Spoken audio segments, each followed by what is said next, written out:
Hello, my name is Nadia McQuaig, and this is my Understanding Theater project. The topic I will be discussing is different stages and doing a deep dive into the proscenium stage.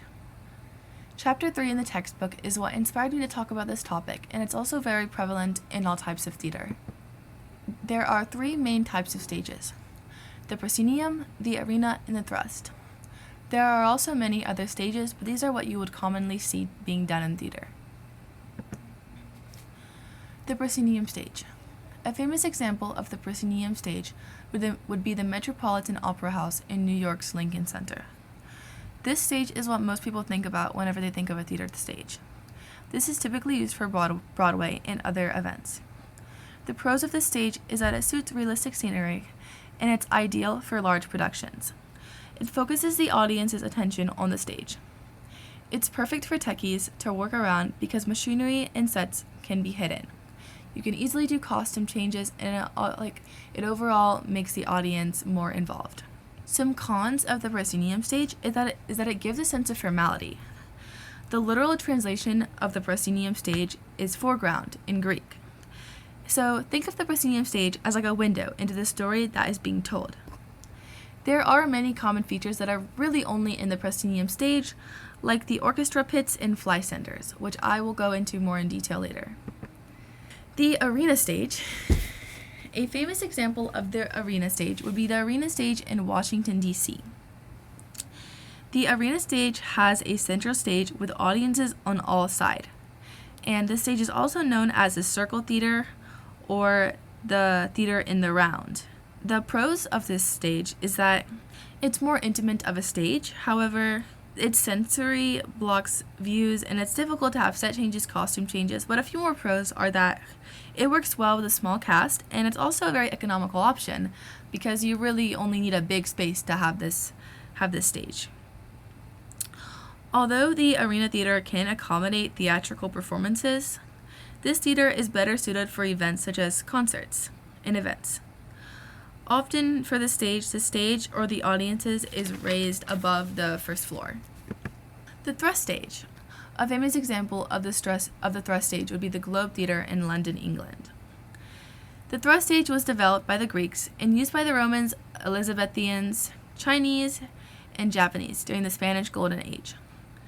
The thrust stage is a great option for event spaces wanting to prioritize intimacy between those on stage and those in the audience. William Shakespeare plays were written for these types of stages. Few other examples are the created and found spaces, which are normally done in non-theater-like buildings, and the all-purpose theater, like the Black Box, which are very adaptable. Now I will be doing a deep dive into the proscenium stage. One of the traditional features of a proscenium stage is the proscenium arch, an architectural frame around the stage which doesn't necessarily need to be in arch shape. Some terms are the auditorium, the apron, and the curtain. The auditorium is part of a theater where the audience sits. The apron is any part of the stage that extends past the proscenium arch and into the audience or seating area. The curtain is a hanging cloth that conceals the stage from the view of the audience. This type of stage design separates the spectators from the performers, creating a fourth wall that is often metaphorically broken in modern performances. The proscenium stage has a lot of history. Proscenium in the modern sense was installed in a permanent theater in 1618 at the Farnese Theatre built in Italy. It had been introduced as a temporary structure at the Italian court about 50 years earlier. Although this arch did contain a stage curtain, its main purpose was to provide atmosphere and a sense of spectacle. Also, scene changes were still carried out in view of the audience. It was not until the 18th century that the stage curtain was commonly used as a means of hiding scene changes.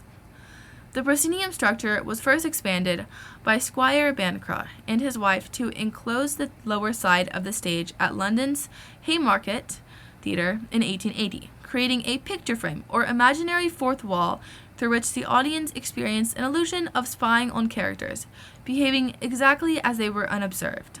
Now, it's still one of the most popular stages, even on Broadway. Musicals on Broadway using the proscenium stage can be known as Hamilton the Musical and Little Shop of Horrors, as well as Wicked the Musical, and Sweeney Todd. Here is my works cited. I mostly use the Chapter 3 notes published on Canvas for information and descriptors on different stages. However, I did use other sources such as YouTube videos as well. As you can see here. Thank you for listening to my project on theater spaces.